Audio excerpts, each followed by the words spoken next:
Buenas tardes, ingeniero Alcázar. Vamos a presentar el trabajo, el cual es el estudio del movimiento en el sistema vial de manivela excéntrica mediante simulación.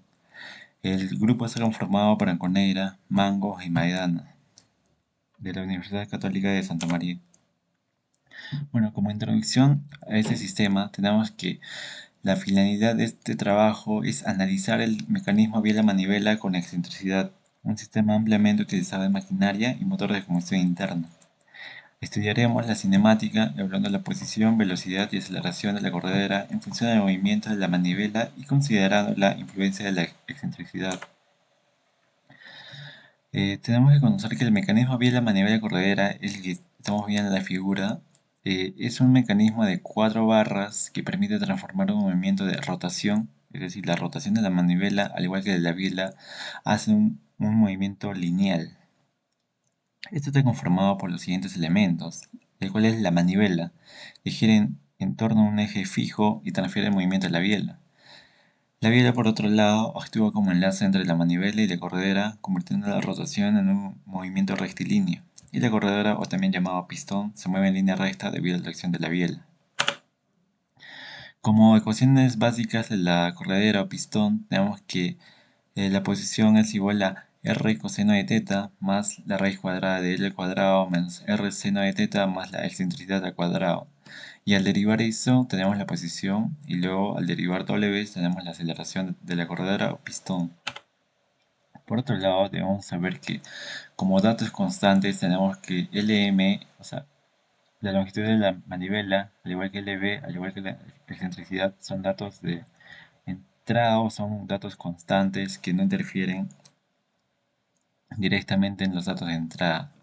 Por otro lado, tenemos que tener sí o sí los datos de entrada para, una vez derivado y hallado las matrices, tengamos los datos de salida. Por ejemplo, si tenemos la posición de la manivela, vamos a hallar el ángulo de la biela y vamos a hallar la posición de la corredera. Igualmente, si tenemos la velocidad de la manivela, vamos a hallar la velocidad de la biela y la velocidad de la corredera. Tenemos que el desplazamiento por descomposición de fuerzas es Lm coseno del ángulo de la manivela más la longitud de la biela por el coseno del ángulo de la biela. Por otro lado, tenemos que Lm por el seno del ángulo de la manivela más E es igual a Lb por el seno del ángulo de la biela. De un desarrollo matemático hallamos las ecuaciones. Este es un desarrollo matemático muy amplio, pero el cual nos va a servir para hallar las ecuaciones que queremos para nuestro programa en Python. Eh, Hallamos cada ecuación, cada entrada. Por ejemplo, acá vemos que cuando el ángulo de la manivela es dato, tenemos que el ángulo de la biela es A por el seno de Lm por el seno de el ángulo de la manivela, que es la de entrada, más la excentricidad entre Lb. Y por otro lado, la posición de la corredera es Lm coseno del ángulo de la manivela más Lb coseno del ángulo de la biela. Cuando, cuando el ángulo de la biela es dato, tenemos que hallar el ángulo de la manivela y el desplazamiento de la corredera. En este caso, el ángulo de la manivela es A por el seno de Lb por el seno del ángulo de la biela menos E entre Lm y el desplazamiento que es Lm por el coseno de la manivela por el coseno del ángulo de la manivela, perdón, más Lb por el coseno del ángulo de la biela. Y un cálculo más complejo, el cual es cuando S es dato. Hallamos tanto el ángulo de la biela como el ángulo de la manivela. El ángulo de la biela es A por el seno de Lm por el seno del ángulo de la manivela más la excentricidad entre Lb. Y por el otro lado, el ángulo de la manivela es la arcotangente de, de, la, de la posición de la corredera entre la excentricidad por el arcoseno de Lm al cuadrado más E al cuadrado más el desplazamiento al cuadrado menos Lb al cuadrado entre 2 por Lm. Igualmente, reordenamos todas las matrices para una vez tener esas matrices hallar los demás datos de entrada, perdón, con los datos de entrada hay los datos de salida.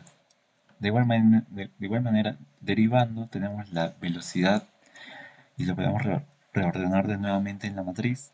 Y derivando dos veces tenemos la aceleración, el cual reordenando nuevamente obtenemos la matriz. Para ello pasaremos a nuestro programa, en el cual consiste en dos partes, en el cual la primera parte consiste en la animación de un sistema biela-manivela y la segunda parte es el cálculo de esto. Eh, Primero, vamos a observar la animación del sistema biela-manivela, el cual tenemos como datos la longitud, el cual está en centímetros, así que lo vamos a poner 200. La longitud de la biela debe ser no necesariamente menor, pero es recomendable, y la excentricidad algo pequeña.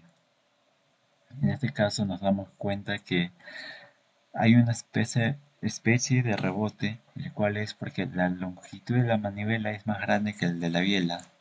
Entonces va a ocasionar que este no gire ni rote completamente, porque no tendría sentido en la vida real que esos dos se choquen a la vez. Por otro lado, tenemos los cálculos, que mediante arreglos matemáticos, como hemos visto en los cálculos, reordenamos todo en una matriz para hallar los datos primero de datos cinéticos, el cual es la posición, los datos de cinemática, aceleraciones y velocidades. Todo esto es por matriz. Seguidamente hallamos las reacciones, los centros de gravedad, los, los- los momentos, con datos de entrada que ponemos previamente. Corremos el programa y tenemos como esta interfaz, el cual nos dice que debemos colocar el ángulo, la longitud de la manivela. En este caso solo pondremos 0.2 porque está en metros. En longitud de la biela pondremos 0.3, la excentricidad no 0.1. El dato de entrada vamos a poner que es el ángulo de la biela con un valor de 30 grados. Y la velocidad conocida eh, es el de la corredera, el cual es 0.1 metros por segundo. Y la aceleración, vamos a poner que tenemos la aceleración de la manivela, el cual tiene un dato de 12 rayadas por segundo. Por otro lado, la masa de la manivela es de 5 kilogramos, la masa de la biela es de 0.4 kilogramos, la masa de la corredera es de 0.3, la que es 0.5, perdón. Eh, el radio del centro de gravedad es de 0.2 y el radio del centro de gravedad hacia la biela es de 0.1. La inercia de la manivela es 4 y el de la biela es 2. Al calcular tenemos los siguientes datos. Como tenemos los datos de entrada, que es el ángulo de la biela, la velocidad de la corredera y la aceleración de la manivela, vamos a tener estos datos. Tenemos como datos de salida el ángulo de la manivela, el cual es de 14.48 grados. Tenemos la posición de la corredera, que es de 0.4585 metros. La velocidad de la corredera, que es de 0.1 metros por segundo. Y la velocidad de la biela, que es de menos 1.20 rayadas por segundo. La velocidad de la manivela, que es de 1.61 rayadas por segundo. La aceleración de la biela, que es de 9.28 rayadas por segundo al cuadrado. La aceleración de la manivela, que es 12 rayadas por segundo al cuadrado. Y la aceleración de la corredera, que es 2.87 metros por segundo al cuadrado, negativo. Por otro lado, dadas la inercia y el peso, hallamos las reacciones y tenemos una reacción en X de 1.20 newtons. La reacción en Y es de menos 4.82 newtons. El de la biela Tenemos una reacción en X de 0.37 newtons, una fuerza en Y de menos 3.91 newtons, y en la corredera igualmente una reacción en X de menos 0.86 newtons y una fuerza en Y de menos 2.94 newtons. Y este programa nos indica la gráfica. En este caso tenemos como eje eh, el ángulo de la manivela, bueno, perdón, la aceleración de la manivela en radianes por segundo cuadrado en función del tiempo, la velocidad de la biela en radianes por segundo respecto al tiempo y la posición de la corredera respecto al tiempo. Eso es todo nuestro programa y cálculos realizados. Muchas gracias.